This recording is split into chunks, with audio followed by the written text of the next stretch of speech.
अब आप अपने नेत्रों को धीरे धीरे खोल सकते हैं।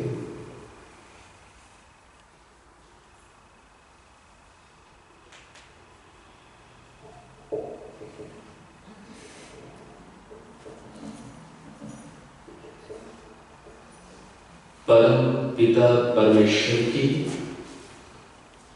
अपार अनुकंपा से, कृपा से हम सब प्रभु की संतानें आज पुनः इस सत्य की खोज के लिए आगे बढ़ रहे हैं कि ईश्वर की वाणी कौन सी है। कल हम लोगों ने इस बात को बहुत लॉजिक के साथ, रीजनिंग के साथ समझने का प्रयास प्रारंभ किया।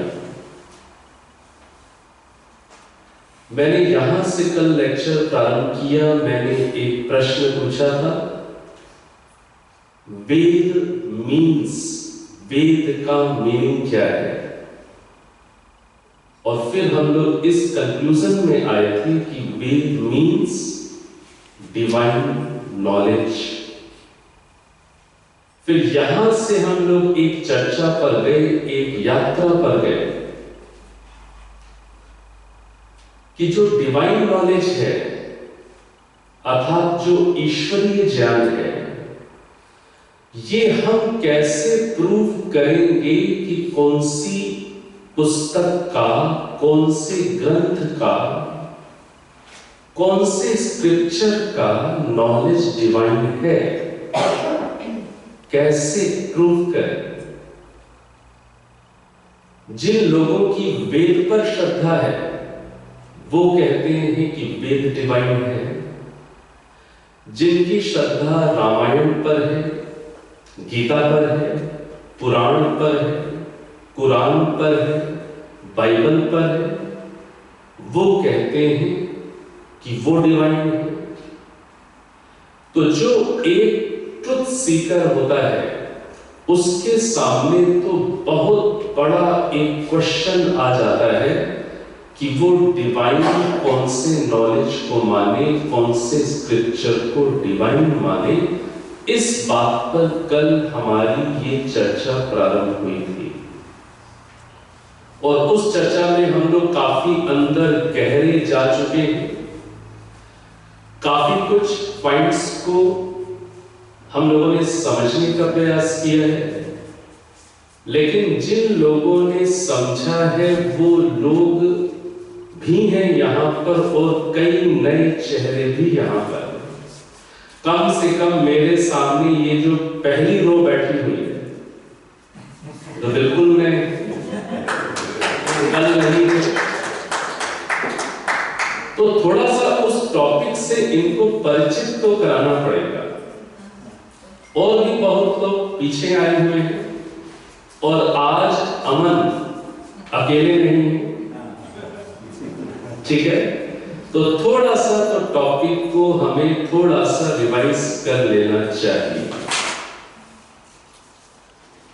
तो ये एक बहुत बड़ा क्वेश्चन एक ट्रुथ सीकर की लाइफ में आता है कि वो कौन सी बुक को, कौन से नॉलेज को डिवाइन माने। बहुत सारी किताबें, बहुत सारे हमारे शास्त्र, बहुत सारे स्क्रिप्चर्स बहुत अच्छे हैं।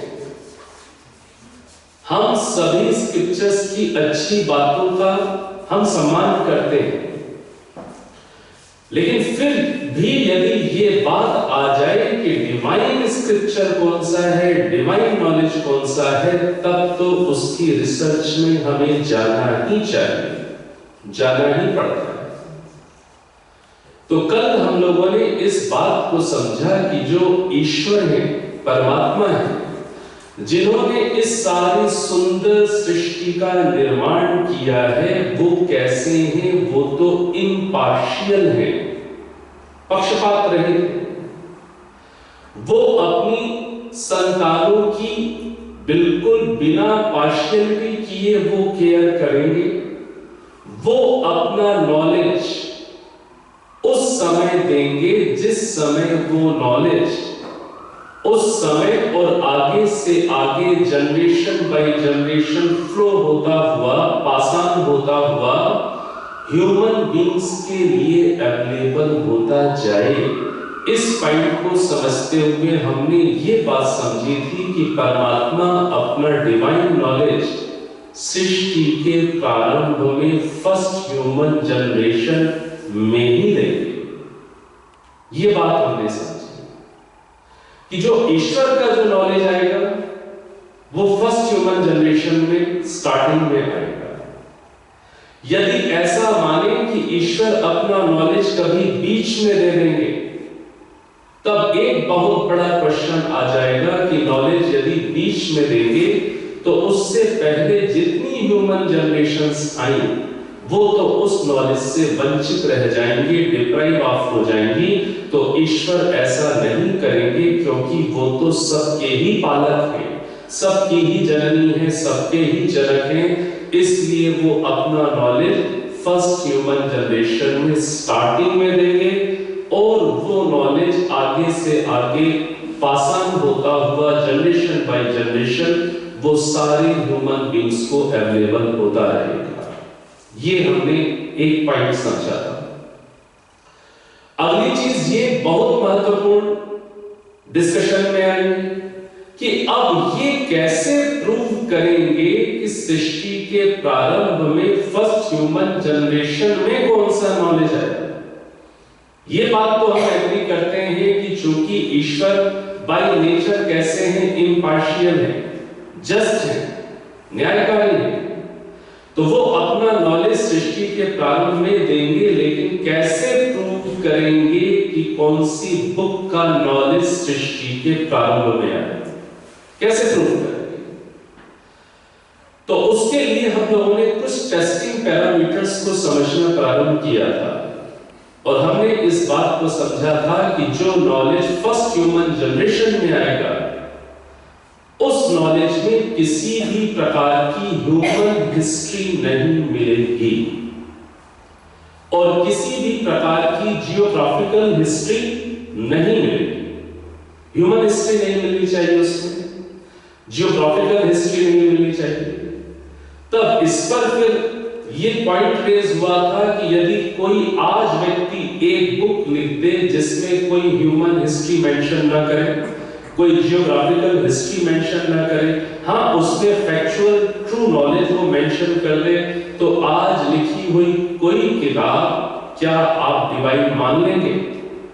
तब बात यह आई थी कि नहीं, केवल इतनी कंडीशन फुलफिल होने से भी हम एकदम कंक्लूड नहीं कर सकते। फिर हमने इस बात को समझा था कि जो फर्स्ट ह्यूमन जनरेशन में जो नॉलेज आएगा, वो जिस लैंग्वेज में आएगा, वो लैंग्वेज सबसे एंशिएंट, मोस्ट प्राचीन सिद्ध होनी चाहिए। ये चीज समझ में आ रही है? आज मैं हिंदी में, इंग्लिश में या किसी दूसरी भाषा में कोई अच्छी सी किताब लिख दूं जिसमें कोई भी ह्यूमन हिस्ट्री, ज्योग्राफिकल हिस्ट्री ना हो, और उसमें सारा ट्रू नॉलेज में लिख दूं, तो क्या उसे डिवाइन मान लेंगे? ऐसे तो नहीं मान सकते। तो हमने क्या समझा था कि जो डिवाइन नॉलेज है फर्स्ट ह्यूमन जनरेशन में ही आएगा, तो वो जिस लैंग्वेज में आएगा वो लैंग्वेज सबसे प्राचीनतम, एंशिएंट, मोस्ट प्रूव होनी चाहिए। आपका शुभ नाम क्या है? आपके जो सुपुत्र हैं राजन, यमुनानगर से हैं, बहुत अच्छी बात। तो आप यमुनानगर हरियाणा की धरती से आए हैं, ठीक है? माताजी पिताजी को लेकर के आए हैं यहाँ पर वैदिक कल्चर सेंटर क्वींसलैंड ब्रिस्बेन में। बहुत अच्छी बात है, ऐसे ही सुपुत्र होने चाहिए। अब ये जो चीज है, ये जो क्वेश्चन है जिस पर हम डिस्कशन कर रहे हैं, आपने शुभ नाम क्या बताया? राजन। राजन, आप समझ रहे हैं टॉपिक से, आप कुछ जुड़ पा रहे हैं, कनेक्ट कर पा रहे हैं अपने आप को कि टॉपिक क्या चल रहा है? तो ये जो चीज है कि जो ईश्वरीय नॉलेज होगा, ज्ञान होगा, वो सृष्टि के प्रारंभ में ही आना मानना पड़ेगा। बीच में आना मानेंगे तो क्वेश्चंस रेज हो जाएंगे। इससे एग्री कर रहे हैं राजन? अब जब वो फर्स्ट ह्यूमन जनरेशन में आएगा तो नेचुरली उसमें ह्यूमन हिस्ट्री किसी भी प्रकार की नहीं मिलेगी, और उसके साथ साथ वो जिस लैंग्वेज में आएगा, चूंकि फर्स्ट ह्यूमन जनरेशन में आ रहा है, तो वो लैंग्वेज कैसी होगी? प्राचीनतम, एंशिएंट मोस्ट होगी। यहां तक की बातें समझ में आ गई। अब सारी बुक्स को, जितने भी हमारे स्क्रिप्चर्स हैं, इन कंडीशंस के आधार पर, इन टेस्टिंग पैरामीटर्स के आधार पर हम चेक करना शुरू करते हैं। एक बहुत आज प्रचलित ग्रंथ है, हमारे जो मुस्लिम भाई हैं, जो इस्लाम मत को मानते हैं, हमारे भाई नहीं हैं, हम सारे मनुष्य आपस में भाई हैं। उनका जो ग्रंथ है कुरान, कुरान कितने साल पहले आया है एग्जिस्टेंस में? 1400 इयर्स बिफोर। कुरान कितना साल पुराना है? 1400 साल पुराना है कुरान। कुरान के अंदर ह्यूमन हिस्ट्री है अथवा नहीं? ह्यूमन हिस्ट्री है, कुरान हिस्ट्री से भरा हुआ है। अब आप और पीछे चले, बाइबल, हमारे जो ईसाई भाई हैं, जो हमारे क्रिश्चियन भाई बहन हैं, उनका ग्रंथ कौन सा है? बाइबल। बाइबल लगभग 2000 साल या 2200 इयर्स पुराना है। उसमें ह्यूमन हिस्ट्री है अथवा नहीं? उसमें ह्यूमन हिस्ट्री है। और पीछे चलिए, पीछे चलेंगे तो लगभग 2500 साल पुराने, 2500 पुराने ओल्ड कौन से हैं? पुराण। पुराण, ये भी नाम आपने सुना है।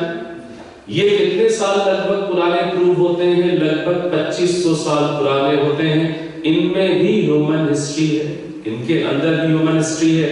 और पीछे चले, आप पीछे चलते चलते कहां पहुंचेंगे? आप महाभारत में, यमुनानगर के पास कुरुक्षेत्र, महाभारत, जहां पर योगेश्वर भगवान श्री कृष्ण ने अमर गीता का पावन उपदेश दिया, जिसको हम सब पढ़ते हैं। गीता को हम लोग पढ़ते हैं, गीता को पढ़ाते हैं। तो जो गीता का जो उपदेश है वो कितने साल पुराना है? भारत से आए हैं तो बताइए, गीता या महाभारत कितने साल पुरानी है? तो near about 5000 years old Mahabharata है। और महाभारत का ही एक छोटा सा चैप्टर या पार्ट क्या है? गीता। तो गीता के अंदर ह्यूमन हिस्ट्री है कि नहीं? गीता के अंदर ह्यूमन हिस्ट्री है। अब आप और पीछे चले तो आप पीछे चलते चलते कहां पहुंचेंगे? रामायण। और रामायण कब आई? त्रेता युग में। त्रेता युग में। और लगभग आज से लगभग 9.5 लाख साल पुराना उसको माना जाता है। उसमें ह्यूमन हिस्ट्री है अथवा नहीं है? उसमें भी ह्यूमन हिस्ट्री है। इन ग्रंथों के अंदर जो अच्छी अच्छी बातें हैं, रामायण बहुत अच्छा ग्रंथ है, गीता बहुत अच्छा ग्रंथ है। जो कुछ अच्छा है उसको तो हम ग्रहण करते ही करते हैं, उसको तो हम पढ़ते हैं, पढ़ाते हैं। लेकिन जब ये खोज जब हमारी शुरू होती है कि डिवाइन स्क्रिप्चर कौन सा है, तब हमें थोड़ा सा लॉजिक के साथ ही चलना पड़ता है। तो हम क्या समझ पा रहे हैं कि जो डिवाइन नॉलेज होगा, स्क्रिप्चर होगा, उसमें ह्यूमन हिस्ट्री नहीं होनी चाहिए। अब जो मर्यादा पुरुषोत्तम भगवान श्री राम थे, जिनका गुणगान, जिनकी सारी हिस्ट्री को महर्षि वाल्मीकि ने वाल्मीकि रामायण में लिखा, तो वो वाल्मीकि रामायण में महर्षि वाल्मीकि क्या लिखते हैं कि जो श्री राम थे वो पढ़ने के लिए बचपन में गुरुकुल में गए थे कि नहीं गए? गुरुकुल में पढ़ने के लिए गए। कौन से ऋषियों से उन्होंने अध्ययन किया? किनके गुरुकुल में पढ़ने के लिए गए? महर्षि वशिष्ठ के पास गए। वहां पर क्या पढ़ने के लिए गए थे? वेदों को पढ़ने के लिए गए थे। ये तो सभी आप जानते हैं। मर्यादा पुरुषोत्तम राम अपने बाल्यकाल में क्या रामायण पढ़ने गए? रामायण कैसे पढ़ेंगे? गीता तो बहुत बात की चीज है। तो क्या पढ़ने के लिए गए थे? वेद पढ़ने के लिए गए थे। तो जो वेद हैं, वेद रामायण से एंशिएंट प्रूव हो रहे हैं कि नहीं हो रहे, इस बात से। अब वेदों को थोड़ा सा आप टेस्ट करके देखें, क्या वेदों के अंदर ह्यूमन हिस्ट्री मिलती है अथवा नहीं मिलती? वेदों के अंदर ह्यूमन हिस्ट्री नहीं मिलती। तो आपकी एक कंडीशन फुलफिल हो गई ना कि उसके अंदर ह्यूमन हिस्ट्री और किसी प्रकार की जियोग्राफिकल हिस्ट्री नहीं होनी चाहिए। अब लैंग्वेज वाइज देखें कि वेद जिस लैंग्वेज में है वो लैंग्वेज सबसे पुरानी, पुरातन, एंशिएंट, मोस्ट प्रूव होती है कि नहीं होती है? तो वेद किस लैंग्वेज में है? वेद केवल संस्कृत में नहीं, वेद वैदिक संस्कृत में। वेद कौन सी लैंग्वेज में है? वैदिक संस्कृत। जिस वैदिक संस्कृत से कन्वर्सेशनल स्पोकन संस्कृत ओरिजिनेट हुई, जिस संस्कृत में फिर रामायण आदि लिखी गई, वेद की जो संस्कृत है वो वैदिक संस्कृत है। तो जो वैदिक संस्कृत है वो सबसे एंशिएंट प्रूव हो जाती है, प्राचीनतम सिद्ध हो जाती है। इस आधार पर आपको क्या आसार लगने लगता है, क्या आपको एक संभावना आपकी प्रबल होने लग जाती है कि हां, वेद डिवाइन हो सकते हैं। लेकिन जो सत्य का खोजी होता है वो तो पूरी गहराई में खोज करेगा। हां, इससे ये जरूर हो गया कि वेद की संभावना प्रबल हो गई।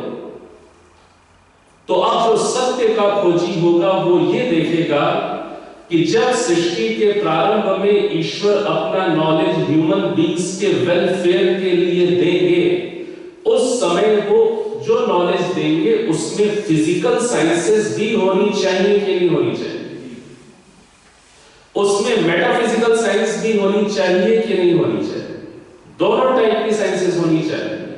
फिजिकल साइंसेस भी होनी चाहिए, भौतिक विज्ञान भी होना चाहिए, और मेटाफिजिकल साइंस अर्थात स्पिरिचुअल साइंस भी होनी चाहिए, आध्यात्मिक विज्ञान भी होना चाहिए। तो वेदों के अंदर आध्यात्मिक विज्ञान तो मिलता ही है, मेटाफिजिकल साइंस तो मिलती ही है, लेकिन बहुत खास बात यह है कि वेदों के अंदर फिजिकल साइंसेस भी बेसिक फॉर्म में हमें मिलती है। आपको मैथमेटिक्स बेसिक फॉर्म में मिलेगी, आपको फिजिक्स बेसिक फॉर्म में मिलेगी, आपको कॉस्मोगनी स्पेस से रिलेटेड नॉलेज वहां बेसिक फॉर्म में मिलेगा। आपको एयरक्राफ्ट कैसे डिजाइन करना है, बिल्डिंग कैसे डिजाइन करनी है, रोड्स कैसे डिजाइन करनी है, ये सारी चीजें आपको बेसिक लेवल पर वेदास के अंदर मिलती है। और उसके साथ साथ मेडिटेशन कैसे करना है, ईश्वर की वर्शिप कैसे करनी है, ये सब तो मिलता ही है। इसी प्रकार से आपको क्रिएशन से संबंधित नॉलेज मिलता है कि ये सारा यूनिवर्स बना कैसे। आज भी की मॉडर्न साइंस इस बात को पूरा समझ नहीं पाई कि ये क्रिएशन एग्जिस्टेंस में आया कैसे। जो मॉडर्न साइंस है वो कई थ्योरीज पर काम करते हुए आगे अपनी खोज पर बढ़ रही है कि ये यूनिवर्स एग्जिस्टेंस में आया कैसे। और इस खोज में आगे बढ़ते हुए जो मॉडर्न साइंस है वो कई प्रकार की थ्योरीज को सामने लेकर के आती है। और मॉडर्न साइंस के अंदर ये विशेष अच्छी बात समझ में आती है कि उन्हें जब ये पता चल जाता है कि ये जो हमारी लाई हुई थ्योरी है ये थ्योरी रॉन्ग प्रूव हो रही है, उससे बेटर यदि उनके पास कुछ कॉन्सेप्ट्स आता है तो जो मॉडर्न साइंस है वो ट्रायल एंड एरर मेथड पर चलती हुई वो पिछली गलत चीज को छोड़ने की हिम्मत रखती है। इसलिए आज की जो मॉडर्न साइंस है इसको मैं अप्रिशिएट करता हूं, इसलिए अप्रिशिएट मुख्य रूप से करता हूं कि ये काफी मेहनत करके जितना समझते हैं उसमें यदि कोई चीज रॉन्ग प्रूव हो जाती है तो उसको छोड़ने में देरी नहीं लगाते, आगे बढ़ते। सत्य की खोज ऐसे ही होती है। तो जो मॉडर्न साइंस है, मॉडर्न साइंस की खोज की ये यूनिवर्स कैसे आया, इसी प्रकार से लाइफ कैसे आई और लाइफ कैसे आई उसमें मॉडर्न साइंस ने आपने सुना है डार्विन की इवोल्यूशन थ्योरी का कॉन्सेप्ट एक थ्योरी के रूप में। और आज बहुत सारे ऐसे साइंटिस्ट हैं जो इस बात से अब डिसएग्री होते हैं कि जो लाइफ है जिस प्रकार से डार्विन की इवोल्यूशन थ्योरी समझा रही है उस प्रकार से लाइफ नहीं आई, मंकी से ह्यूमन बीइंग्स नहीं बने। इसको कंडेम करने के लिए आपको बहुत आज के ही मॉडर्न साइंटिस्ट मिल जाएंगे। आप गूगल पर जाकर के सर्च करें loop holes of evolution theory of Darwin, आप गूगल पर जाकर सर्च करके देखिए, आपको कई साइंटिस्ट के ही ये रिव्यूज मिल जाएंगे। Now we don't agree with this now, अब हम इससे एग्री नहीं करते। एक समय था, लेकिन अब इससे आगे चलते हुए साइंस अब दूसरे एजम्पशंस पर काम कर रहे हैं। कुछ लोग मानते भी हैं, लेकिन अब साइंस में बहुत ऐसे लोग हैं जो एक नई खोज की ओर बढ़ रहे हैं। इसी प्रकार से ये क्रिएशन कैसे हुआ, सूरज चांद सितारे बने कैसे, इसके लिए एक थ्योरी, बड़ी फेमस थ्योरी आप सभी जानते हैं, आप सभी ने सुना है, उसका नाम क्या है? Big bang theory. आप सभी ने सुना है बिग बैंग थ्योरी। आप जाइए नेट पर आज सर्च करिए कि आज साइंस किस एडवांसमेंट के साथ आगे बढ़ रही है।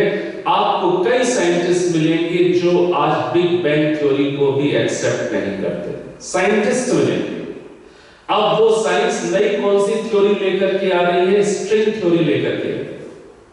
तो इस प्रकार से जो साइंस है आज की वो इवॉल्व हो रही है, वो ट्रू जर्नी की ओर आगे चलने का प्रयास कर रही है। अब जो वेदास है जिसको हम डिवाइन नॉलेज कहते हैं, यदि इन वेदास को आज के साइंटिस्ट पढ़े तो उन साइंटिस्ट को एक बहुत अच्छा डायरेक्शन मिल सकता है कि इस क्रिएशन में ये कैसे सब कुछ फॉर्म हुआ है, कैसे ये यूनिवर्स एग्जिस्टेंस में आया है, उसमें उन्हें वेदास से हेल्प मिल सकती है और वो अपनी रिसर्च को ठीक डायरेक्शन में आगे लेकर के जा सकते हैं। ये जो वेद है, वेद के अंदर, ऋग्वेद के अंदर एक पूरा सूक्त आता है जिसका नाम है नासदीय सूक्त। क्या नाम है? नासदीय सूक्त। सूक्त का मतलब क्या होता है? Group of mantras. Group of mantras को क्या बोलते हैं? सूक्त। तो एक पूरा ग्रुप ऑफ मंत्रास ही है जिसका नाम नासदीय सूक्त है, जिसके अंदर यही एक्सप्लेन किया गया कि ये सारा यूनिवर्स एग्जिस्टेंस में आया है। यदि आज के साइंटिस्ट उस नासदीय सूक्त को ऋग्वेद में जाकर के पढ़ें तो शायद उन्हें सोचने की एक और दिशा मिल जाए, एक और डायमेंशन से वो बात को समझने की कोशिश कर सकते। तो ये जो वेद है, वेद ईश्वरीय, इसलिए और भी हम अच्छे कंफर्मेशन के साथ मान सकेंगे यदि वेदों के अंदर जो क्रिएशन से रिलेटेड नॉलेज है वो नॉलेज क्रिएशन से कॉन्ट्राडिक्ट ना करे। क्या कहते हैं? क्रिएशन को किसने बनाया? यूनिवर्स को किसने बनाया? बनाने वाले क्रिएटर ने बनाया। ये डिवाइन नॉलेज किसने रिवील किया? उस क्रिएटर ने ह्यूमन बीइंग्स के वेलफेयर के लिए रिवील किया। तो उसकी क्रिएशन में और इस नॉलेज में किसी भी प्रकार का कॉन्ट्राडिक्शन नहीं होना चाहिए, नहीं होना चाहिए।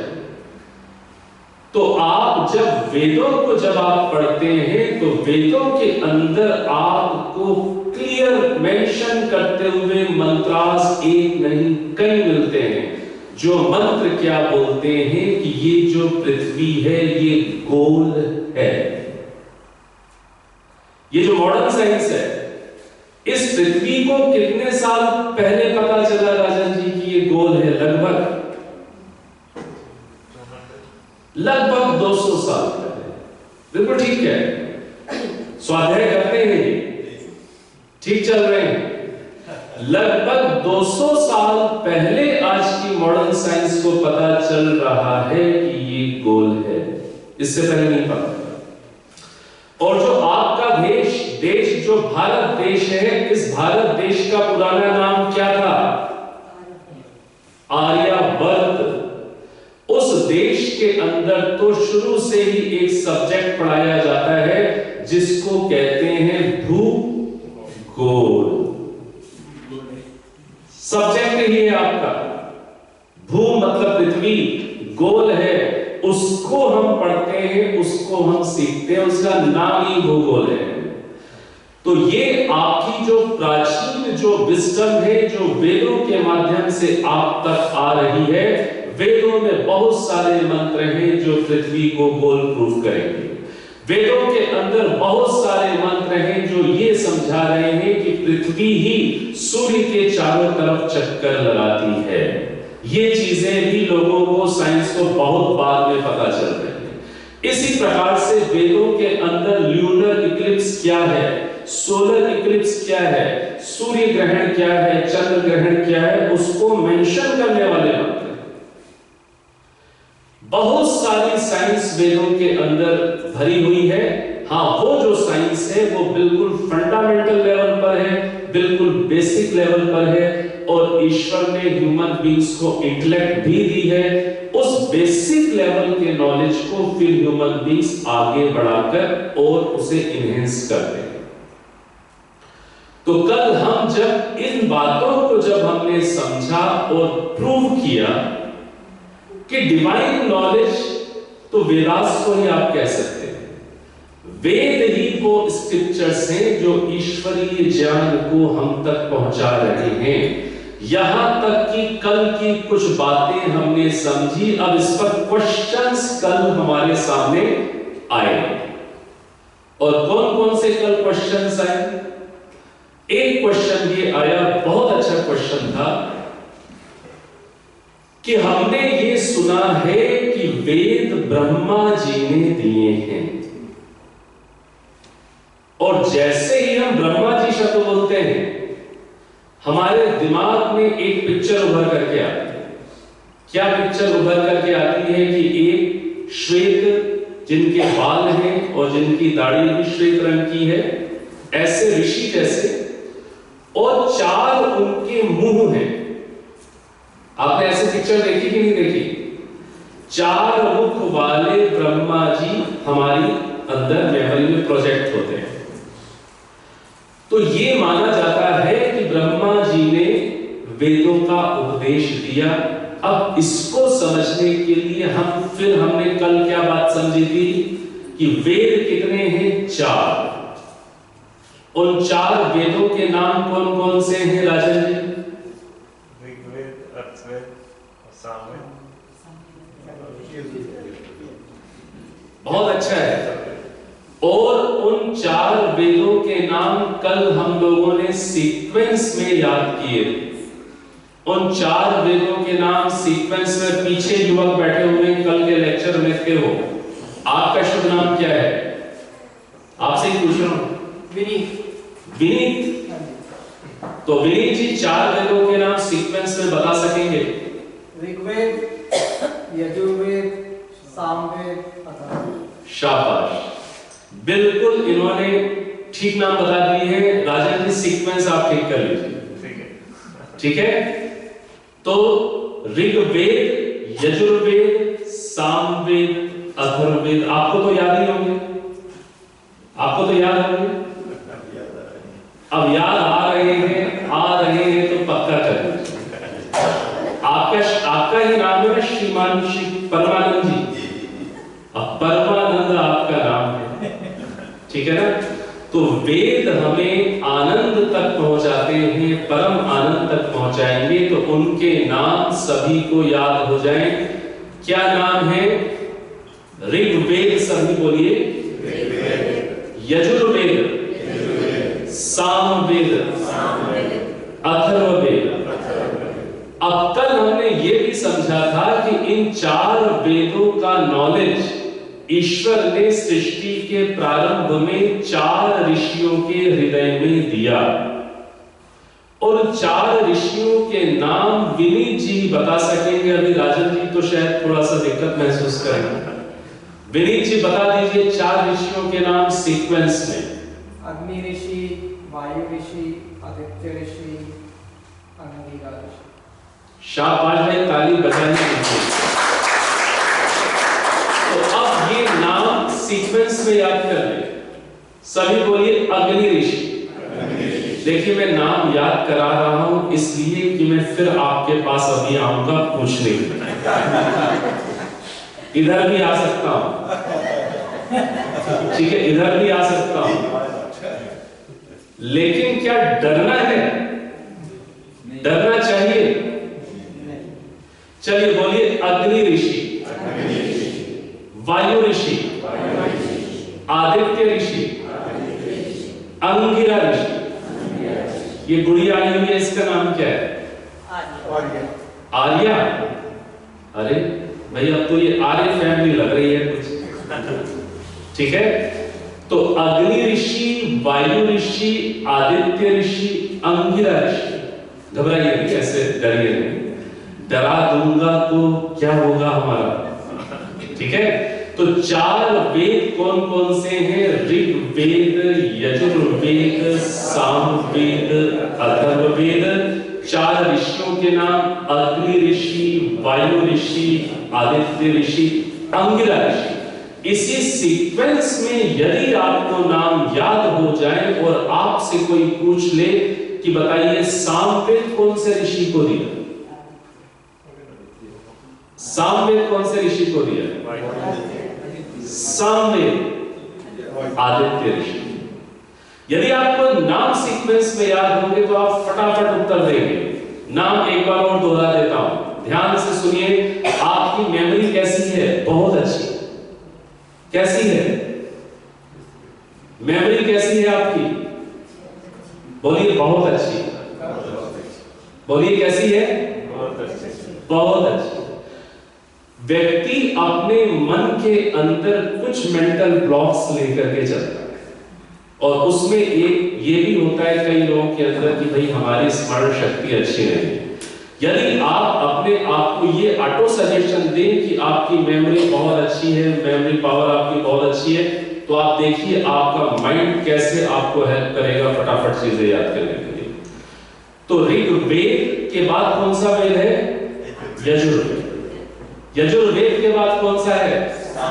सामवेद के बाद कौन सा है? पहले ऋषि का नाम क्या था? अग्नि ऋषि। अग्नि देखिए आप दिमाग में। दूसरे ऋषि का नाम क्या था? वायु ऋषि। तीसरे ऋषि का नाम क्या था? आदित्य ऋषि। चौथे ऋषि का नाम क्या है? अंगिरा ऋषि। तो ऋग्वेद का ज्ञान कौन से ऋषि को मिला? अग्नि ऋषि। यजुर्वेद का ज्ञान कौन से ऋषि को दिया? वायु ऋषि को। सामवेद का ज्ञान कौन से ऋषि को दिया गया? आदित्य ऋषि को। और अथर्ववेद का ज्ञान कौन से ऋषि को दिया गया? अंगिरा ऋषि को। सिंपल सी चीज है। अब देखिए, ये कल हमने ये भी कल बात समझ ली थी। अब एक क्वेश्चन ये आया था कि हमने तो सुना है कि ब्रह्मा जी को दिया गया। ब्रह्मा जी का शब्द तो हम सभी, उनका नाम हम सभी ने सुना है और हम सब भी मानते हैं ब्रह्मा जी को मिला ज्ञान, लेकिन कैसे मिला इसको समझना है। जो वेद का ज्ञान है वो स्टार्टिंग में तो एक एक ऋषि को ईश्वर ने दिया, अग्नि, वायु, आदित्य, अंगिरा। और इन ऋषियों ने फिर उन वेदों को दूसरे ह्यूमन बींग्स को सिखाना शुरू किया, पढ़ाना शुरू किया। इस सिखाने की परंपरा में एक बहुत शार्प माइंड वाले एक ऐसे ऋषि आए जिनका नाम ब्रह्मा जी था। और उन्होंने इन ऋषियों से ऋग्वेद भी पढ़ लिया, यजुर्वेद भी पढ़ लिया, सामवेद भी पढ़ लिया, अथर्ववेद भी पढ़ लिया। और बहुत मेहनत करके वो उन्होंने अपने आप को कैपेबल बना लिया कि वो ऋग्वेद भी पढ़ा सके, यजुर्वेद भी पढ़ा सके, सामवेद भी पढ़ा सके और अथर्ववेद भी पढ़ा सके। तो जो ब्रह्मा जी का जो आप चित्र देखते हैं और चित्र में जो चार मुख देखते हैं, क्या आप इन रियल ऐसा सोच सकते हैं कि कोई ऐसे व्यक्ति होंगे जिनके चार मुख रहे होंगे? ऐसा तो नहीं होगा। हाँ, उनके अंदर ये कैपेबिलिटी थी, उनके अंदर ये सामर्थ्य था कि वो चार वेदों का उपदेश देने में समर्थ थे, वो चार वेदों को पढ़ाने समझाने में समर्थ थे, इसलिए उनके चार मुख बनाए गए। तो ये एक आलंकारिक है चित्र। कोई यदि इसको रियल में मान ले और आप यदि अपनी नई जनरेशन को ये कह दें कि नहीं ब्रह्मा जी के वाकई में चार मुख थे, तो आज की जनरेशन आपसे कन्विंस हो पाएगी क्या? नहीं हो सकती। इसलिए आपको फैक्चुअल नॉलेज देना पड़ेगा, आपको ठीक बात समझानी पड़ेगी और उसके लिए आपको खुद समझना पड़ेगा कि ब्रह्मा जी के अंदर चार वेदों को समझाने का, पढ़ाने का सामर्थ्य था, इसलिए उनके चार मुख चित्र में बनाए जाते हैं। इसी प्रकार से आपने एक बात सुनी हुई होगी, बहुत प्रसिद्ध बात है। क्या बात आती है कि जो श्री हनुमान जी थे उन्होंने सूरज को निगल लिया। ये बात सुनी है आपने? सुनिए मेरी जी कि हनुमान जो हमारे जो महावीर हनुमान, महाबली हनुमान जी, श्री राम भक्त हनुमान जी, उनके बारे में एक बहुत प्रचलन में बात है कि उन्होंने सूर्य को निगल लिया था। अब आप अपनी नई जनरेशन को बताना शुरू करें कि देख बिटिया आर्या, जो हनुमान जी थे उन्होंने सारे सूर्य को निगल लिया था। इतने पराक्रमी थे, इतने महाबली थे। आपको क्या लगता है, मान जाएगी वो बच्चे? छोटे से छोटा बच्चा मान लीजिए जैसे ही बड़ा होगा, साइंस पढ़ेगा, मानेगा? तो ये जो बात आती है कि हनुमान जी ने सूर्य को निगल लिया था, विनीत जी इसका क्या एक्सप्लेनेशन देंगे? आती तो है, सुनी तो होगी। सुनी हुई है। राजन जी दिमाग लगाओ, उन्होंने सूर्य को निगल लिया था। उधर ये युवक बैठे हुए, आपका शुभ नाम? विवेक जी का तो नाम ही विवेक है। विवेक जी कहां से हैं आप?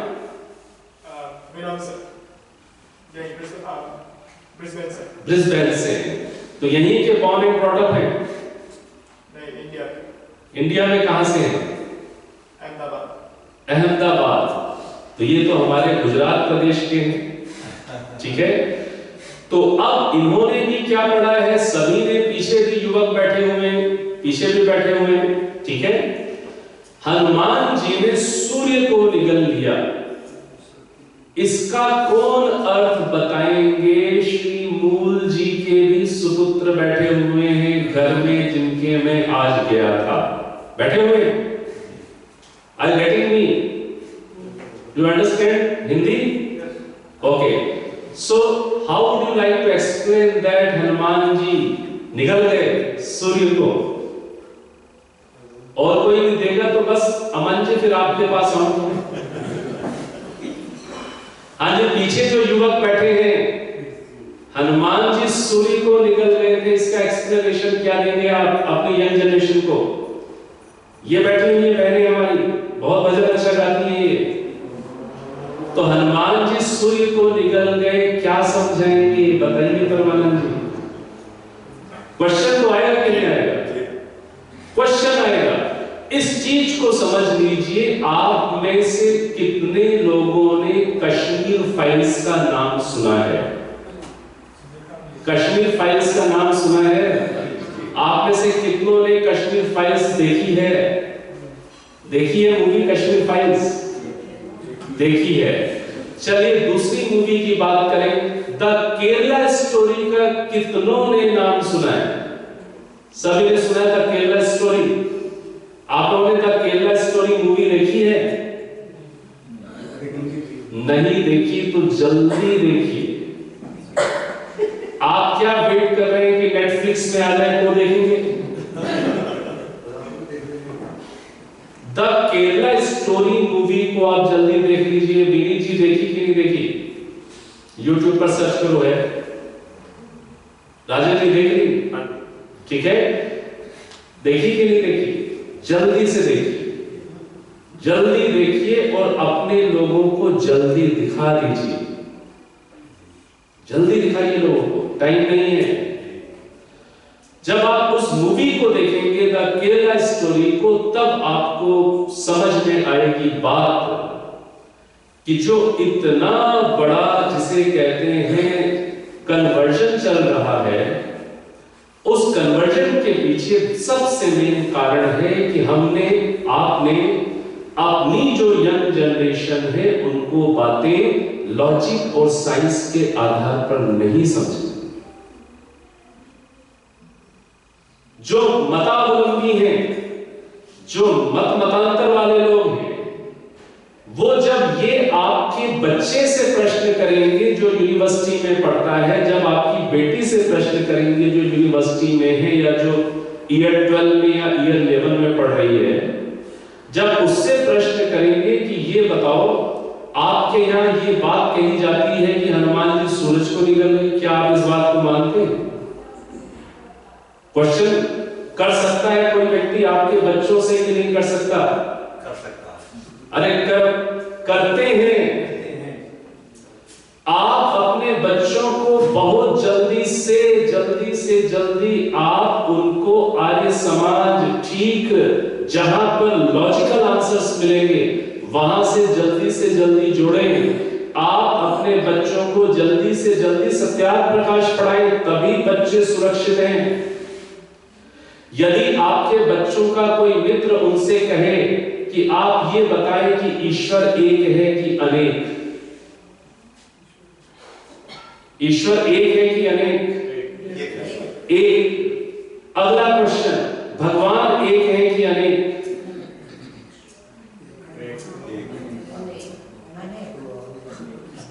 देखो अब यहां पर आंसर्स में डिफरेंस आने लग गया। जब ये बात आई कि ईश्वर एक है कि अनेक, तब आपने कहा एक। जब आपसे ये बात पूछी कि भगवान एक है कि अनेक, तब यहां पर आंसर में अब डिफरेंसेस आने लग गए। और यदि पूछा जाए तो हो सकता है कि किन्हीं के दिमाग को घुमाया भी जा सकता है।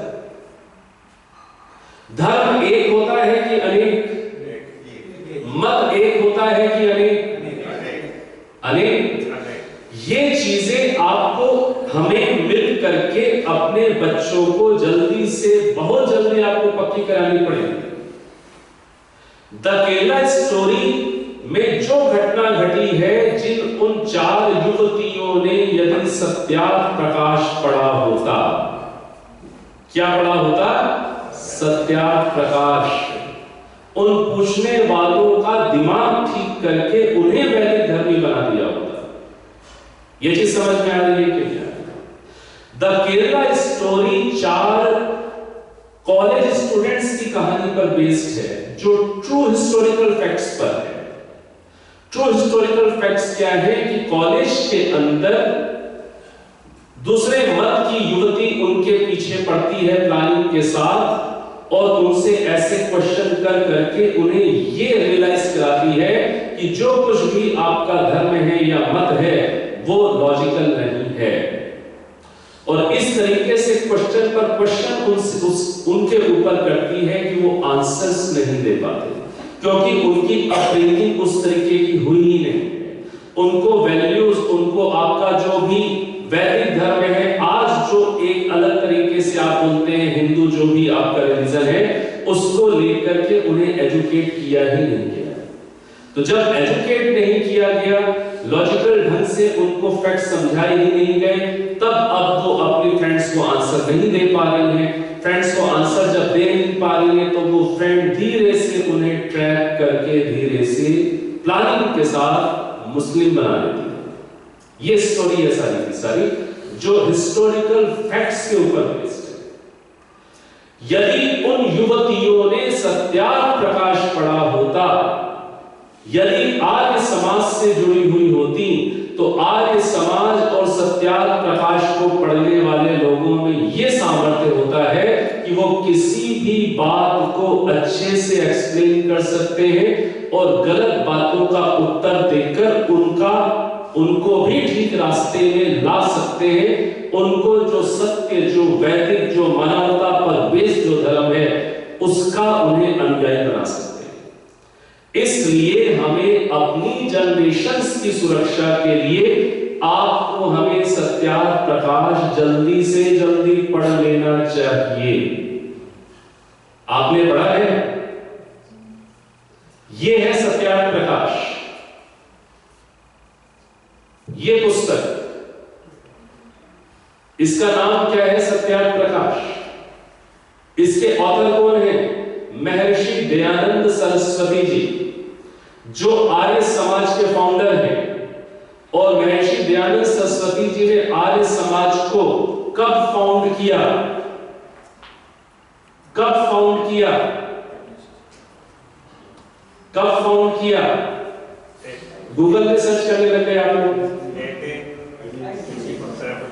1875 में महर्षि दयानंद सरस्वती जी ने आर्य समाज को फाउंड किया। कहां पर फाउंड किया?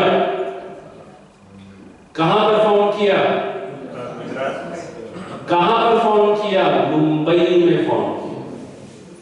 कहां किया? मुंबई में किया। महर्षि दयानंद सरस्वती जी का जन्म कहां हुआ? गुजरात में। कहां हुआ? टंकारा में हुआ। राजा जी छोड़ूंगा पक्के बन जाओ, मजबूत बन जाओ। यहां पर कितने महीने बाद आते हैं आप? यहाँ जब भी प्रोग्राम होता है, जब भी प्रोग्राम होता है। और प्रोग्राम आपकी इंफॉर्मेशन के लिए हर संडे को, हर संडे को प्रोग्राम यहाँ होता है कि नहीं होता?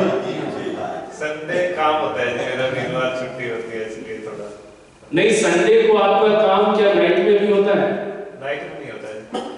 यदि आपको कोई सेशन, मान लीजिए वीरवार आप कह रहे हैं, मान लीजिए सैटरडे, संडे, कोई सेशन यदि आपको रात में 7:30 7:30 बजे मिले। हाँ, फिर ठीक। समझिए इस बात को। आप लोग थोड़ा सा प्लीज अपने टाइमिंग्स के ऊपर विचार करें, गंभीरतापूर्वक विचार करें। यदि आप 7:30 का समय रखेंगे तो लोग डिनर करके यहां आ सकते हैं, डिनर करके आ सकते हैं। 7:30 से लेकर के आप 9 बजे तक, ये वीकली सत्संग की मैं बात नहीं कर रहा, बाकी दिन में भी तो हम अपने कार्यक्रम रख सकते हैं, क्लासेस चला सकते हैं। अब बताइए 2-3 दिन तक तो अमन दिखाई नहीं, भाई कहां है, भाई जॉब पे गया है।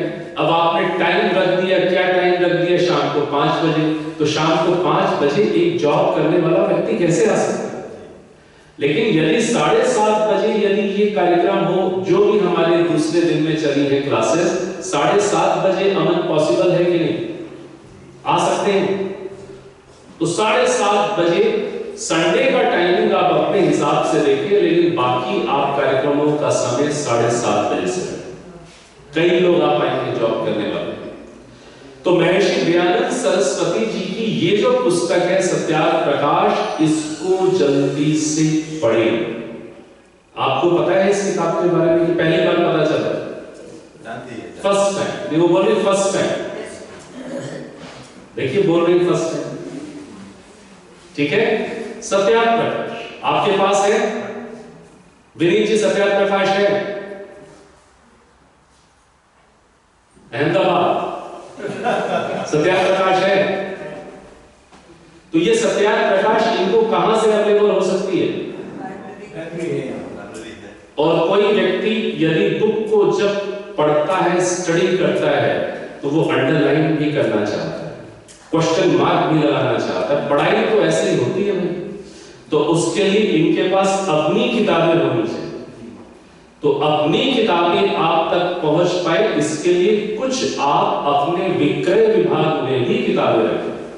एक विक्रय विभाग होना चाहिए। यहां पर विक्रय विभाग है कि नहीं? क्या बात है। आपके पास एक अलग से एक अलमीरा होनी चाहिए जिसमें विक्रय अर्थात जिन किताबों को लोग खरीद सकें। मैं आपको 8-10 ऐसी किताबों की लिस्ट आपको दूंगा जो बच्चों के लिए बहुत इंटरेस्टिंग रहेंगी, उन्हें जरूर रखें जिससे लोग उन्हें खरीद कर पढ़ सकें। अब ये जो किताब है जो मैंने आपको सत्यार्थ प्रकाश दिखाई, ये किताब सत्यार्थ प्रकाश लगभग 22 लैंग्वेजेस में अवेलेबल है। कितनी भाषाओं में मिलती है? 22, लगभग 22 लैंग्वेजेस में है। अब ये इंग्लिश की भी है सत्यार्थ प्रकाश। कई लोग हिंदी में कंफर्टेबल उतने नहीं होते हैं, तो आप इंग्लिश की पढ़ सकते हैं। इंग्लिश में ये किस नाम से है? Light of truth.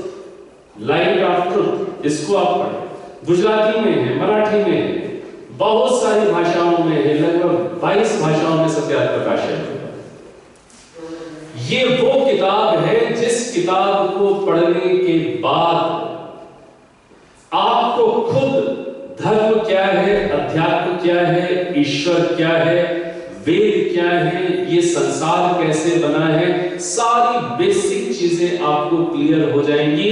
और केवल क्लियर ही नहीं हो जाएंगी, आपके पास लॉजिक्स आ जाएंगे, रीजनिंग आ जाएगी। आप अपने फ्रेंड्स को भी हेल्प कर पाएंगे ट्रुथ को समझने के लिए। तो ये किताब आप पढ़ें।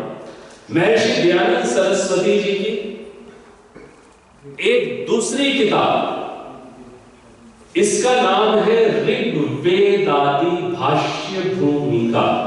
सभी बोलिए ऋग्वेदादि। कितने वेद हैं? 4। इनको शॉर्ट में कैसे कहेंगे? ऋग्वेदादि।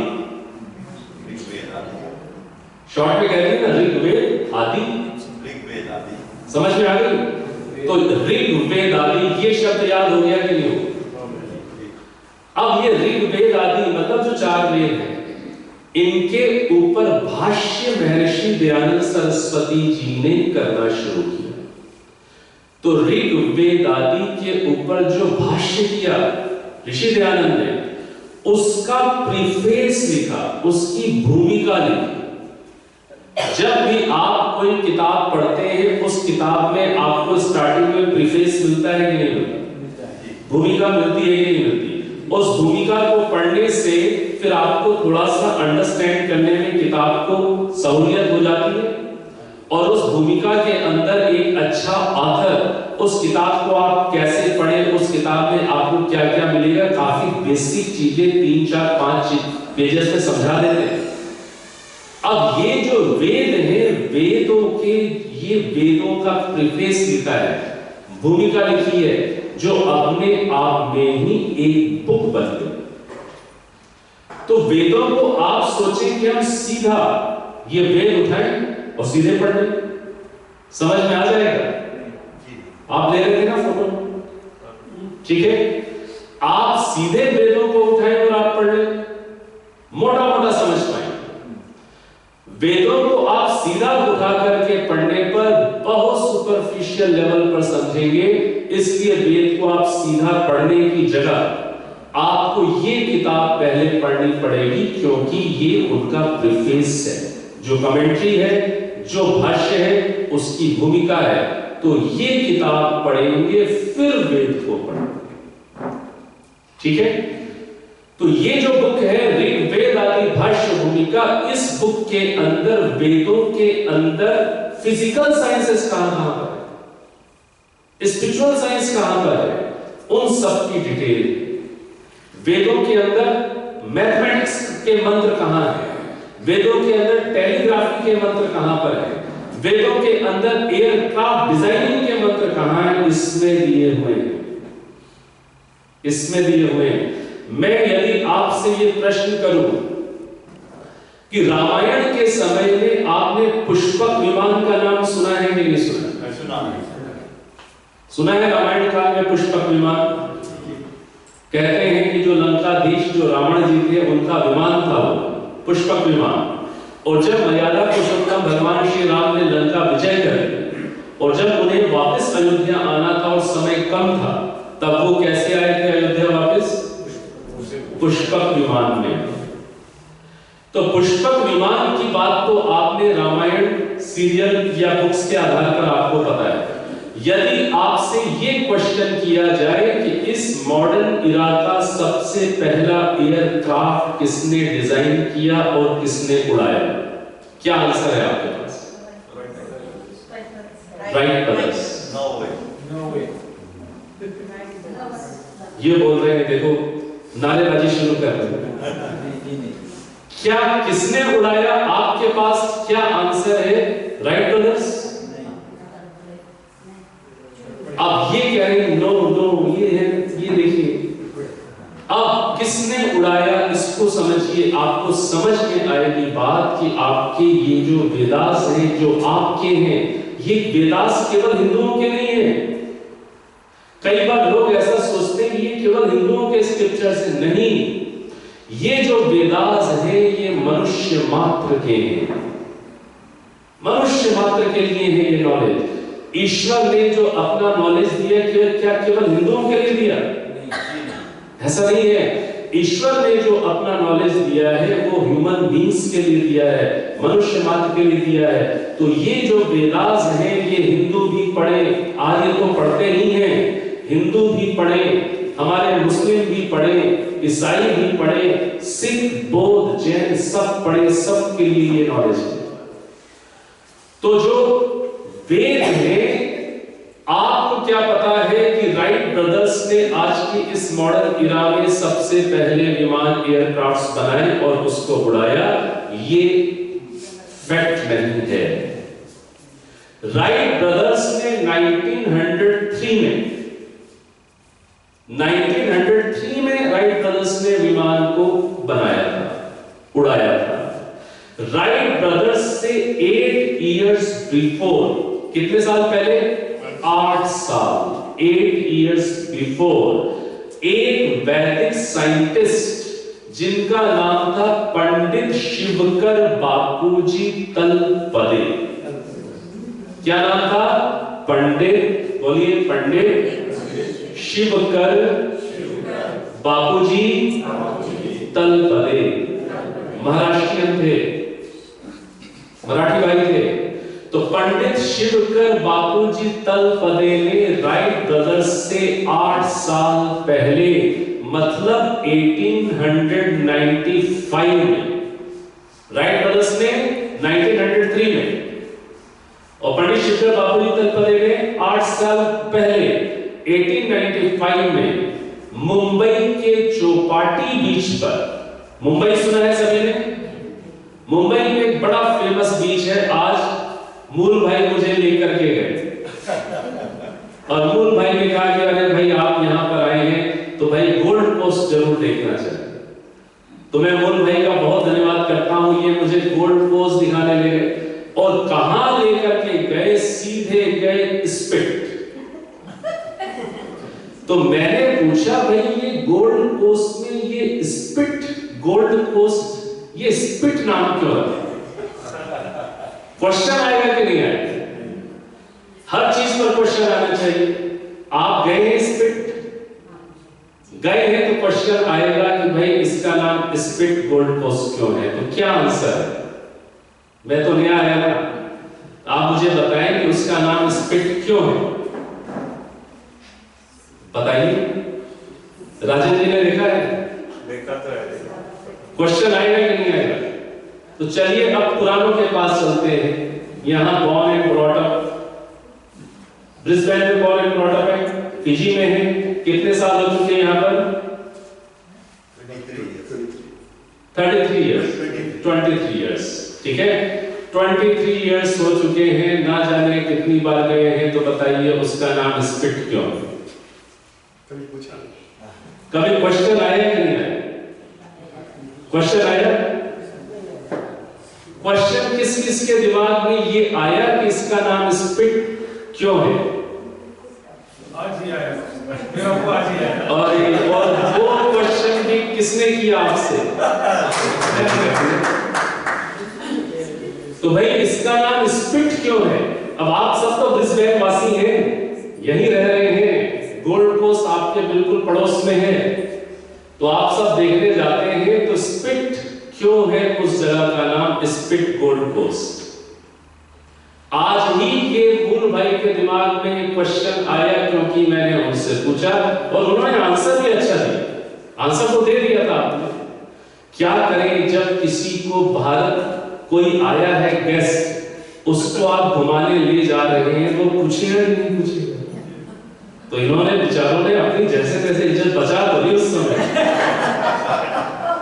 आंसर ठीक दे दिया, वो आंसर कन्विंसिंग था, कन्विंसिंग था। आप बताएं?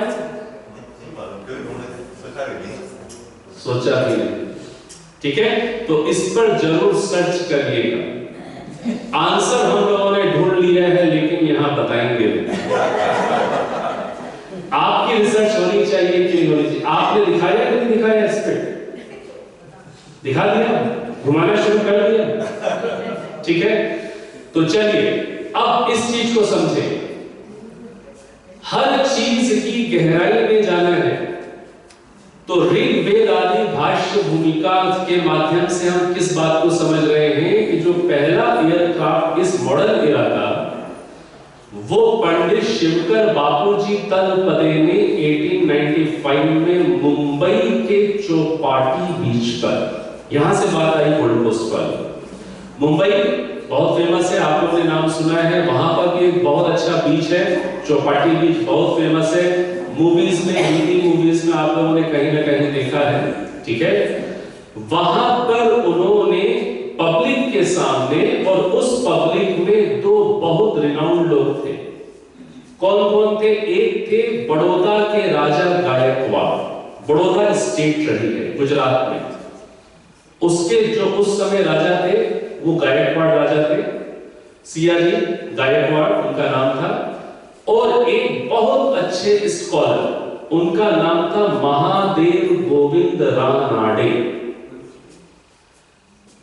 महादेव गोविंद रानाडे वो स्कॉलर हैं जिन्होंने महर्षि दयानंद सरस्वती जी को पूना इनवाइट किया। आप लोगों ने महर्षि दयानंद सरस्वती जी की एक बुक है, उसका नाम है पूना प्रवचन, उसका दूसरा नाम है उपदेश मंजरी। उपदेश मंजरी का ही दूसरा नाम है पूना प्रवचन। ये बुक कैसे फॉर्म हुई कि ये जो पंडित महादेव गोविंद रानाडे थे, एक बहुत अपने समय के स्कॉलर थे। उन्होंने महर्षि दयानंद सरस्वती जी को पूना इनवाइट किया और पूना में लगभग महर्षि दयानंद सरस्वती जी के लगभग 50 लेक्चर्स हुए। लगभग जो महादेव गोविंद रानाडे जी थे, उनकी पत्नी का नाम था रमा बहन रानाडे। जैसे अभी हम लोग लेक्चर दे रहे हैं, कई लोगों की आदत होती है वो नोट्स बनाते रहते हैं। तो जिस समय महर्षि दयानंद सरस्वती जी पूना में प्रवचन कर रहे थे, उस समय रमा रानाडे, जो महादेव गोविंद रानाडे जी की वाइफ थी, वो नोट्स बनाती थी, मराठी में लिखती थी। उनके नोट्स को ही हिंदी में ट्रांसलेट किया गया और वो नोट्स ही पूना प्रवचन या उपदेश मंजरी के रूप में पुस्तक के फॉर्म में है। तो वो जो मुंबई के चौपाटी बीच में पंडित शिवकर बापूजी तलपदे में बहुत पब्लिक के बीच में, और उसमें दो रिनाउंड लोग, बड़ौदा के राजा गायकवाड़ और दूसरे महादेव गोविंद रानाडे स्कॉलर, इनकी प्रेजेंस में उन्होंने 1500 फीट की हाइट तक एयरक्राफ्ट को उड़ाकर डेमोन्स्ट्रेशन दिया था। 1500 फीट की हाइट तक। कौन से ईयर में? 1895 में। राइट ब्रदर्स को आ रहे हैं 1903 में। ये जो डेमोन्स्ट्रेशन दिया, ये डेमोन्स्ट्रेशन देते ही ये जैसे ही ब्रिटिशर्स के कान में गया, उस समय किसका राज्य था भारत में? ब्रिटिशर्स का। ब्रिटिशर्स इस बात को डाइजेस्ट नहीं कर पाए कि एक स्लेव कंट्री का कोई व्यक्ति वो हमसे पहले एयरक्राफ्ट डिजाइन करे और उड़ा करे। इस चीज को उन्होंने न्यूज पर नहीं आने दिया। फिर भी ये चीज एक दो न्यूज़पेपर में छप गई, उनकी कटिंग्स मिल जाती। और उन्होंने क्या किया, ब्रिटिशर्स ने जो फाइनेंशियल सपोर्ट था इस प्रोजेक्ट में, एयरक्राफ्ट डिजाइन करना, इसके लिए फाइनेंसेस चाहिए, वो फाइनेंसेस उनको मिल रहे थे बड़ौदा स्टेट के राजा गायकवाड़ जी से। उन्होंने कहा कि आप इनको कोई फाइनेंस नहीं देंगे, यदि आप इन्हें सपोर्ट करेंगे हम आपके स्टेट को कब्जा कर लेंगे। ठीक है, तो इस प्रकार से उन्होंने उस रिसर्च को आगे जाने नहीं दिया, उसे हाईलाइट नहीं होने दिया। इस बात का दर्द एक इंडियन फिल्म प्रोड्यूसर के मन में बहुत अधिक रहा। तो एक फिल्म प्रोड्यूसर ने इस फैक्ट को समझाने के लिए एक हिंदी में बॉलीवुड में मूवी बना दी। अब बताइए ना कि आप भारतवासी या भारत मूल से आप लोगों को भी ये चीज नहीं पता कि 1895 में राइट ब्रदर्स से 8 साल पहले कोई हमारा ही अपना व्यक्ति एयरक्राफ्ट बनाकर उड़ा चुका है। तो एक मूवी बनी, उस मूवी का नाम क्या है? हवाईजादा। सुनी है ये किसी ने मूवी? नहीं सुनी तो YouTube पर जाइए, YouTube पर अवेलेबल है, आप हवाईजादा मूवी देखिए। वो प्रोड्यूसर ने इसी दर्द के कारण बनाई कि हमारी यंग जनरेशन तो छोड़िए, हमारे बड़े बुजुर्गों को भी नहीं पता कि भाई एक आपके ही साइंटिस्ट देश के जिन्होंने 1895 में एयरक्राफ्ट बना दिया, इसके ऊपर मूवी बन चुकी। हवाईजादा नाम से आप सर्च कर लीजिएगा, वो आप उस मूवी को जरूर देखिए। ठीक है, तो अब ये चीज आती है, क्या प्रश्न आता है कि जो पंडित शिवकर बापूजी तलपदे थे, एयरक्राफ्ट डिजाइन करने के लिए कुछ तो बेसिक नॉलेज चाहिए, ऐसे कैसे बनाते? क्वेश्चन आएगा नहीं है? तो क्या समझना है कि जो पंडित शिवकर बापूजी तलपदे थे, वो मुंबई के एक आर्ट स्कूल के विद्यार्थी थे जहां पर टेक्निकल आर्ट सिखाया जाता था, और स्टार्टिंग से ही वो टेक्निकल माइंड वाले थे। तो उनको उस समय जो वहां टेक्निकल आर्ट कॉलेज मुंबई में पढ़ाने वाले एक टीचर वो आर्य समाजी बैकग्राउंड के थे। उन्होंने जब ये देखा कि इनको बहुत अधिक क्यूरियोसिटी है और इनके अंदर टैलेंट भी है और ये कुछ करना चाहते हैं, तो उस आर्य समाजी टीचर ने उन्हें कहा कि आप महर्षि दयानंद सरस्वती जी की ऋग्वेदादि भाष्य भूमिका पुस्तक पढ़िए। हिस्टोरिकल फैक्ट्स बता रहा हूं मैं आपको। और उस समय शिवकर जो तलपदे स्टूडेंट थे, वो अपने उन टीचर के कहने पर उन्होंने इस बुक को पढ़ा, और इस बुक के अंदर एक पूरा चैप्टर ही एयरक्राफ्ट डिजाइनिंग के मंत्रास के ऊपर, इस बुक के अंदर एक चैप्टर ही है। और आप जब इस बुक को पढ़ेंगे तब आपको इस बुक में पता चलेगा कि इसमें साइंस से रिलेटेड कितनी बातें यहां पर दी हुई हैं। तो ये किस नाम से है? 20। इस किताब में कुल चैप्टर्स लगभग 57 चैप्टर्स हैं। कितने चैप्टर्स हैं? 57। सत्याग्रह प्रकाश में कितने चैप्टर्स हैं? 14। इस किताब में कितने हैं? 57। और इसमें से ये आप किताब देखेंगे चैप्टर्स या सब्जेक्ट्स में कहूं, इसमें यहां पर 21 नंबर पर ये चैप्टर दिया हुआ है, नौ विमान आदि विद्या। विमान कैसे बनाने हैं, ऐसे ऐसे विमान जो विमान एज ए सबमरीन ओशन के अंदर भी चल सके, एज ए कार वही चीज सड़क पर भी दौड़ सके, एज ए हेलीकॉप्टर उड़ सके, एज ए हवाई जहाज एयरक्राफ्ट चल सके, और एज ए स्पेस में जाने वाला जेट स्पेसक्राफ्ट भी बन सके। एक ही चीज कैसे बन सकती है, उससे रिलेटेड भी आपको यहां संकेत मिलते हैं। तो जब उन्होंने शिवकर बापू जी ने, जब वो स्टूडेंट थे, जब इस किताब को देखा तो उन्हें समझ में आया कि मुझे प्राचीन एंशिएंट जो हमारा वैदिक नॉलेज है उसमें डुबकी लगानी पड़ेगी। फिर उन्हें क्या बात, एक और उनके नॉलेज में चीज आई, क्या आई कि एक महर्षि भारद्वाज जी की पुस्तक है, उसका नाम क्या है? विमान शास्त्र। क्या नाम है किताब का? विमान शास्त्र। ये आज अवेलेबल है। इसके ऑथर कौन है? महर्षि भारद्वाज। तो उन्होंने यहां पहले पढ़ा, उसके बाद उन्होंने विमान शास्त्र महर्षि भारद्वाज जी का पढ़ा। टेक्निकल माइंड थे, अपनी खोजबीन में, रिसर्च में लग गए, और जैसे तैसे उन्होंने 1895 में एयरक्राफ्ट बनाकर उड़ा दिया। आप इंटरनेट पर सर्च करें, आप पंडित शिवकर बापूजी तलपदे का नाम सर्च करें, आपको डिटेल्स मिल जाए। तो इस रूप में अब ये भी समझिए, वो इस बुक से, उनके स्टार्टिंग कहां से हुई? इस बुक से। इस बुक को पढ़ने के बाद वो महर्षि दयानंद के फॉलोवर बन गए। इस बुक को पढ़ने के बाद वो मुंबई की जो पहली आर्य समाज है, उस आर्य समाज का नाम है काकड़वाड़ी आर्य समाज, उसके मेंबर बन गए। और इस बुक को पंडित शिवकर बापूजी तलपदे ने, आपको गर्व होना चाहिए, आपके आर्य समाज के ही निकले, इस बुक का उन्होंने मराठी में ट्रांसलेशन किया।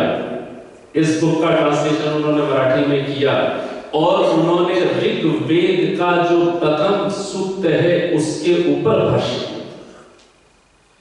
तो आपके अपने वैदिक धर्मी बैकग्राउंड से, आर्य समाज के बैकग्राउंड से महर्षि दयानंद को अपना गुरु मानने वाले व्यक्ति ने 1895 में एयरक्राफ्ट डिजाइन करके उड़ा दिया। इस चीज का आपको और मुझे अधिक से अधिक प्रचार करना चाहिए कि नहीं करना चाहिए? करना चाहिए, बताना चाहिए, अपने नए बच्चों को बताइए, परिचितों को बताइए। और ये फैक्ट्स आपको गूगल में भी मिलेंगे, इंटरनेट भरा हुआ है इससे, वहां पर आपको मिलेगा। ठीक है, तो इस रूप में हम क्या बात समझ रहे हैं कि जो वेद हैं, वेदों का नॉलेज 4 ऋषियों को दिया, और उनसे ऋषियों से पढ़कर के ब्रह्मा जी नाम के एक ऋषि आए, जिन्होंने चारों वेदों को समझा, उन्होंने भी आगे स्प्रेड करना शुरू किया। तो ब्रह्मा जी के जो 4 मुख हैं, उसको हम समझ रहे थे, वो एक आलंकारिक चित्रण है, उसका वो सिंबॉलिकली प्रेजेंटेशन है, उनके उस पोटेंशियल को बताने का कि उनके अंदर 4 वेदों को समझाने का सामर्थ्य था। वहां से हम कहां गए थे, बीच में इतनी कहानी सुनाई, हिस्ट्री की बातें बताई, फिर हम कहां गए, हनुमान जी ने सूर्य को निगल दिया। मैं छोड़ूंगा नहीं, सब्जेक्ट नहीं छोड़ूंगा। हनुमान जी ने सूर्य को निगल दिया। अब देखिए भारत के अंदर स्टूडेंट्स आपस में कैसी बातचीत करते हैं। आपके पीजी के अंदर भी ऐसी बातचीत चलती होगी। एक स्टूडेंट, मान लीजिए जो स्टूडेंट फिजिक्स में बहुत अच्छा है, बहुत अच्छी उसकी फिजिक्स है, अब 3 दिन बाद एग्जाम होने वाला है। अब वो अपने फ्रेंड से क्या बोल रहा है कि अरे भाई मेरे को तो डर लग रहा है, फिजिक्स मेरी ठीक से पूरी में अभी प्रिपेयर नहीं कर पाया। ऐसे स्टूडेंट्स बात करते हैं एग्जाम डेज के आसपास। तो उसके दोस्त ने कहा सारी फिजिक्स घोट कर पी गया है, फिर भी डर रहा है।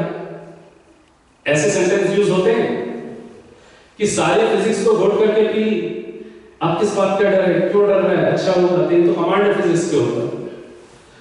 इसी प्रकार से जब कोई चीज किसी व्यक्ति को बहुत अच्छे से आती है तो ये अलंकारिक कहने का तरीका है, कहने का ढंग है कि अरे भाई तू तो उसे घोट करके पी गया है, क्यों डर रहा है। इसी प्रकार से जो हनुमान जी थे वो सूर्य को निगल गए। इसको कहने का मतलब क्या है कि सूर्य से रिलेटेड नॉलेज के वो मास्टर थे। उनके पास सोलर सिस्टम और सूर्य से रिलेटेड काफी नॉलेज था। इसको कहा जाता है कि वो सूर्य को निगल गए। ये चीज समझ में आ रही है कि नहीं? आपको जब कोई बात समझ में आ जाती है तब भी आप एक लैंग्वेज यूज करते हैं, हाँ भाई लाइट जल गई, बल्ब जल गया, ऐसे बोलते हैं कि नहीं बोलते कि भाई प्रकाश हो गया तो बल्ब अंदर जल गया, क्या वाकई जल गया? नहीं, बोलने का ढंग है कि हाँ ये बात समझ में आ गई। तो जो हनुमान जी सूर्य को निगल गए, इसका तात्पर्य क्या है? आप अपनी नई जनरेशन को क्या ये समझाएंगे कि उन्होंने इतना बड़ा मुंह खोला कि सूर्य जो हमारी पृथ्वी है इससे कितना अधिक बड़ा है? कितना अधिक बड़ा है? कितने लाख गुना बड़ा है?